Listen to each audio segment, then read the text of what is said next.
মোহাম্মদ আনারুল হোসেন আপনাদের কাছে সরাসরি লাইভে চলে এলাম। রাজনীতি মানুষের কাছে তুলে ধরা 2026 কি হবে। তো ভাই আপনারা জানেন আমি প্রতিদিন কম বেশি কয়েকদিন ধরে লাইভে আপনাদের তুলে ধরা। তো ভাই বাংলাতে আপনারা জানেন যে CPM, Congress, BJP, Trinamool, ISF এসে পার্টির এত কয়েকটা পার্টির মধ্যে পাঁচটা কুখ্যাত পার্টি হলো তৃণমূল, আইএসএফ আর বিজেপি। ভালো করে কথাগুলো বুঝবেন।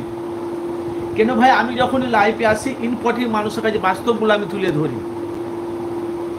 তো আপনারা জানেন আমাদের মাননীয় মুখ্যমন্ত্রী পুলিশ মন্ত্রী মমতা বন্দ্যোপাধ্যায়, উনি 13 বছর বাংলা রাজত্ব করছে।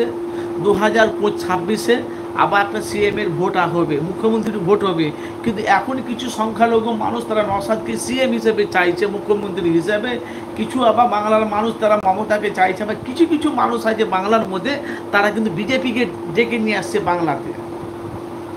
তো বাংলাতে মুখ্যমন্ত্রী হতে গেলে নওশাদ যদি মুখ্যমন্ত্রী বাংলাতে হয়, বাংলা পরিবর্তন হবে না। মুখ্যমন্ত্রী মমতা বন্দ্যোপাধ্যায়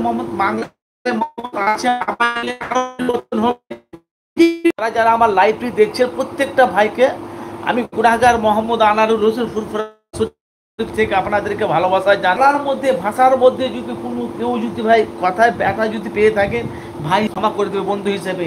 আজকে ভাই খুব গুরুত্বপূর্ণ লাইফে আজকে আপনাদের আলোচনা করবো। কেন আজকে আমি আমার মোমেন্ট আজকে পুরো ফিরে আছি, একদম খুব সুন্দর নিয়ে আপনাদের কাছে আলোচনা করব যে বাংলাতে কিছু মুসলমান পার্টি আছে তারা বিজেপিকে ডেকে নিয়ে আসছে। একমাত্র তাদের টার্গেট কি, কিছু কিছু বাংলায় কিছু নেতা বেরিয়েছে, আমি তাদের নাম বলছি, তাদের নাম বলাও দরকার নেই। কিছু কিছু বাংলায় নেতা বেরিয়েছে, তারা বিজেপিকে তারা বাংলায় আনার জন্য তারা অনেকটা রাস্তা বার করছে। কিন্তু একটাই মানুষ আছে সে বিজেপিকে ঢুকতে দিচ্ছে, সেই নিয়ে কিছু গুরুত্বপূর্ণ আলোচনা করব ভাই। কেউ বলছে আইএসএফ বিজেপি দালাল, কেউ বলছে আইএসএফ, কেউ বলছে তৃণমূল বিজেপির দালাল, কেউ বলছে সিপিএম কংগ্রেস বিজেপির দালাল। আসলে বিজেপির দালালটা কি আপনারা বলেন? আমাদের পশ্চিম বাংলাতে তৃণমূল এখন মুখ্যমন্ত্রী মমতা বন্দ্যোপাধ্যায় আছে, আর 5 বছর হলো একটা আইএসএফ যে নওশাদ সিদ্দিকী মাত্র 5 বছরকার রাজনীতি ময়দানে নেমেছে। তো কিছু সংখ্যালঘু মানুষ, কিছু বাংলার কিছু সংখ্যালঘু মানুষ তারা নওশাদকে চাইছে সিএম হিসেবে। আপনাদের মতামত কি? একদিকে মুখ্যমন্ত্রী মমতা বন্দ্যোপাধ্যায় একদিকে আছে, কিন্তু আপনারা জানেন লোকসভা নির্বাচনে ভোটে প্রত্যেকটা জায়গাতে তৃণমূল জিতেছে। এখন আবার বিজেপি বাংলাতে চলে আসবে। আমি যেখানে যাচ্ছি তারাই বলছে, আমি যাকে জিজ্ঞাসা করছি আমাকে জিজ্ঞাসা করি 2026-এ এ বাংলাতে মুখ্যমন্ত্রী আইএসএফও থাকবে না, তৃণমূলে থাকবে না, বিজেপির লোক মুখ্যমন্ত্রী হয়ে যাবে। অমিত শাহ আর টাকলুটা নামটা কি, ওর নামটাও মনে আসছে না।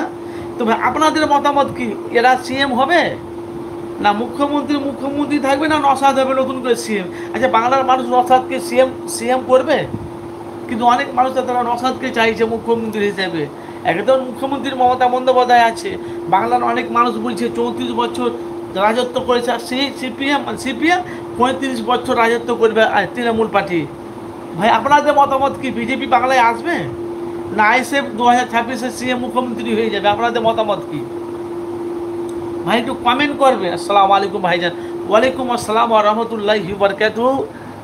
জারুল বাগা আইএসএফ, জি ভাইজান আলহামদুলিল্লাহ। ভাই একটু কমেন্ট করবেন আপনাদের মতামত কি, আপনারা কাকে চাইছেন 2026-এ? আপনারা চান বাংলা আয় উন্নতি হোক, না আপনারা চান বাংলা ক্ষয়ক্ষতি হোক? আপনারা কোনটা চান? যেহেতু আমরা বাংলায় বসবাস করছি ভাইজান, একটু কমেন্ট করবেন, আমারও বলতে আপনাদের কাছে খুব সুবিধা হবে। কিন্তু আপনারা জানেন আমাকে কমেন্ট করতে গেলে, ভিউ এলতে গেলে আমি গভীর আরও ভিতরে গিয়ে আপনাদের কাছে খুব সুন্দর নিয়ে গুরুত্বপূর্ণ নিয়ে আলোচনা করব। তাহলে ভাই একদিকে হলো বিজেপি, একদিকে হলো তৃণমূল, একদিকে আইএসএফ, কিন্তু সিপিএম কংগ্রেস বাংলায় আসতে পারবে না। কেন বলছি ভাইজান? সিপিএম তো 34 বছর বাংলা চালিয়েছে।